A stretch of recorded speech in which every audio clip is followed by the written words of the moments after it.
Bonjour à toutes, bonjour à tous. Dans cette vidéo, nous allons euh, voir la boucle for, qui est une structure de contrôle permettant d'exécuter une instruction ou un bloc d'instruction plusieurs fois. La boucle for est très souvent utilisée dans les programmes. On va voir comment exploiter cette structure de contrôle. Comme vous avez vu dans le modèle algorithmique, la boucle pour permettant d'éviter la répétition des instructions et permettant aussi d'exécuter une ou plusieurs instructions plusieurs fois. La syntaxe au langage algorithmique pour i allant de 1 à n, faire instruction,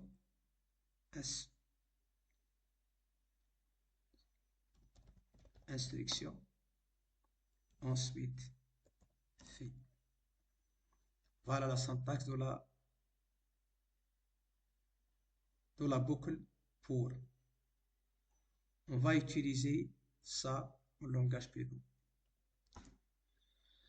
En langage Python, la boucle for est utilisée avec la fonction range. Voilà.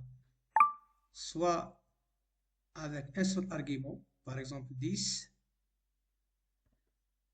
qui va générer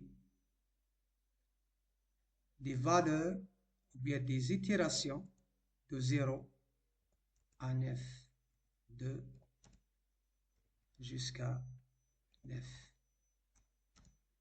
En Python, on commence généralement par 0. Voilà. Donc, 10, le nombre 10 n'est pas pris en compte. Si vous mettez range 10, c'est-à-dire cette fonction va générer de 0 à 9 comme des itérations ou bien comme des passages.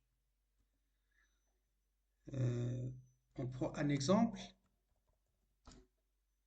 Si vous voulez afficher bonjour tout le monde, bonjour tout le monde,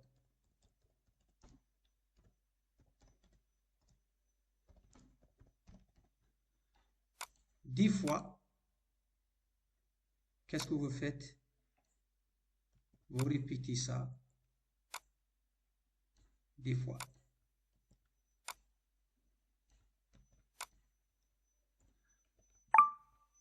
Il nous reste 2. Voilà. Enregistrer, exécuter. Voilà. Voilà, le programme va afficher bonjour tout le monde 10 fois. Donc, pour éviter cette répétition des instructions, qu'est-ce qu'on va faire? On va utiliser la boucle for. For i, on va définir une variable. On va définir une variable i in range entre parenthèses 10, comme on a mentionné ici. Ensuite, deux points, vous mettez l'instruction print bonjour tout le monde dans la boucle. Voilà. On va exécuter, voilà, le résultat. Donc, ce programme, en utilisant la boucle for, va afficher le même résultat. Mais c'est une abréviation. Donc, pour éviter la répétition des instructions,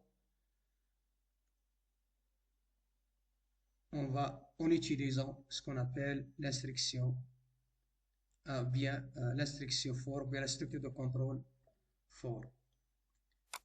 Donc, il y a une autre possibilité d'utiliser la boucle for euh, avec la fonction range avec deux arguments. Par exemple, 2,10. Le débit des itérations, la fin des itérations. Voilà. On va utiliser ça dans notre boucle. On va essayer d'exécuter et voir le résultat. Voilà. Donc, pour voir les résultats qui est bonjour tout le monde, avec l'indice I, on peut mettre I ici. Voilà. Donc, on va exécuter. On va mélanger ça. Donc, on va exécuter. Donc, 2, 3, 4, 5, 6, 7 jusqu'à 9. Donc, range de 10 va générer l'itération 2, 3, 4, 5 jusqu'à 9. 10 n'est pas pris en compte. Donc, on peut utiliser la fonction range avec trois arguments. Par exemple, 2, 10 et 2. Troisième argument, c'est ce qu'on appelle le pas d'incrémentation.